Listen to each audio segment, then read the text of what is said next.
Sandalwood ನ ಖ್ಯಾತ ನಟಿ ಕೃಷಿ ತಾಪಂಡ ಅವರ ಮನೆಯಲ್ಲಿ ಉದ್ಯಮಿ ವೈಶಾಖ್ ಅವರು ಆತ್ಮಹತ್ಯೆಯನ್ನ ಮಾಡಿಕೊಂಡಿದ್ದಾರೆ. ವಿವಾಹಿತ ಉದ್ಯಮಿ ವೈಶಾಖ್ ಎನ್ನುವವರು ಕನ್ನಡದ ನಟಿ ಕೃಷಿ ತಾಪಂಡ ಅವರ ಮನೆಯಲ್ಲಿ ಆತ್ಮಹತ್ಯೆಗೆ ಶರಣಾಗಿದ್ದಾರೆ.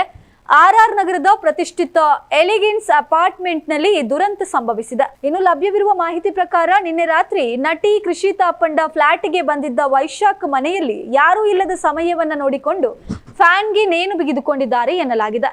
ಘಟನೆ ನಡೆದ ಸಂದರ್ಭದಲ್ಲಿ ನಟಿ ಕೃಷಿ ತಾಪಂಡ ಮನೆಯಲ್ಲಿ ಇರಲಿಲ್ಲ ಎಂದು ತಿಳಿದು ಬಂದಿದೆ. ವಿಷಯ ತಿಳಿತಾ ಇದ್ದಂತೆ ಸ್ಥಳಕ್ಕೆ ಧಾವಿಸಿದ ಪೊಲೀಸರು ಪರಿಶೀಲನೆಯನ್ನ ನಡೆಸಿದ್ದಾರೆ. ಇನ್ನು ವೈಶಾಖ್ ಸಾವಿನ ವಿಷಯ ತಿಳಿತಾ ಇದ್ದಂತೆ ಅಪಾರ್ಟ್ಮೆಂಟ್ಗೆ ಧಾವಿಸಿದ ಪೊಲೀಸರು ಸ್ಥಳ ಪರಿಶೀಲನೆ ನಡೆಸಿ ಅಗತ್ಯ ಸಾಕ್ಷ್ಯಗಳನ್ನ ಕಲೆ ಹಾಕಿದ್ದಾರೆ. ಸದ್ಯ ವೈಶಾಖ್ ಅವರ ಮೃತದೇಹವನ್ನ ಮರಣೋತ್ತರ ಪರೀಕ್ಷೆಗಾಗಿ ನಗರದ ವಿಕ್ಟೋರಿಯಾ ಆಸ್ಪತ್ರೆಗೆ ರವಾನಿಸಲಾಗಿದೆ. ಸಾವಿಗೆ ನಿಖರವಾದ ಕಾರಣವೇನು ಎಂಬುದು ಇನ್ನೂ ತಿಳಿದು ಬಂದಿಲ್ಲ ಆಗಿದ್ದು ಪೊಲೀಸರು ತನಿಖೆಯನ್ನ ತೀವ್ರಗೊಳಿಸಿದ್ದಾರೆ.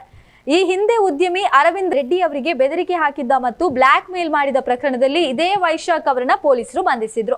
ಎಂಸಿಸಿ ಬ್ಯಾಂಕ್ ಲಿಮಿಟೆಡ್ ಇದೀಗ ದೇರ್ಲಕಟ್ಟೆಯಲ್ಲಿ ತನ್ನ 22ನೇ ಶಾಖೆಯನ್ನು ಆರಂಭಿಸಿರುವ ಸಂಭ್ರಮದಲ್ಲಿ ವಿಶೇಷ ಬ್ಯಾಂಕಿಂಗ್ ಸೇವೆಗಳನ್ನು ನೀಡುತ್ತಿದೆ. ವಿದೇಶದಲ್ಲಿರುವ ಭಾರತೀಯರಿಗಾಗಿ ಎನ್ಆರ್ಐ ಬ್ಯಾಂಕಿಂಗ್ ಸೌಲಭ್ಯ, ನಮ್ಮೆಲ್ಲ ಗ್ರಾಹಕರಿಗಾಗಿ ಸುಲಭ ಖಾತೆ ತೆರೆಯುವಿಕೆ, ಆಕರ್ಷಕ ಬಡ್ಡಿ ದರಗಳು ಹಾಗೂ ಸುರಕ್ಷಿತ ಹಣಕಾಸು ವ್ಯವಹಾರಗಳು. ನಿಮ್ಮ ಅಮೂಲ್ಯ ದಾಖಲೆಗಳು ಮತ್ತು ಆಭರಣಗಳ ಸುರಕ್ಷತೆಗಾಗಿ ಲಾಕರ್ ಸೌಲಭ್ಯ ಹಾಗೂ ಇನ್ನಿತರ ಸೌಲಭ್ಯಗಳು. 114 ವರ್ಷಗಳಿಂದ ನಿಮ್ಮ ಸೇವೆಯಲ್ಲಿ. ಇಂದೇ ನಿಮ್ಮ ಹತ್ತಿರದ ಎಂಸಿಸಿ ಬ್ಯಾಂಕ್ ಶಾಖೆಯನ್ನು ಸಂಪರ್ಕಿಸಿ. ದೂರವಾಣಿ ಸಂಖ್ಯೆ 7090701105, ಟೋಲ್ ಫ್ರೀ ಸಂಖ್ಯೆ 1800 123 2966. ಷರತ್ತುಗಳು ಅನ್ವಯ.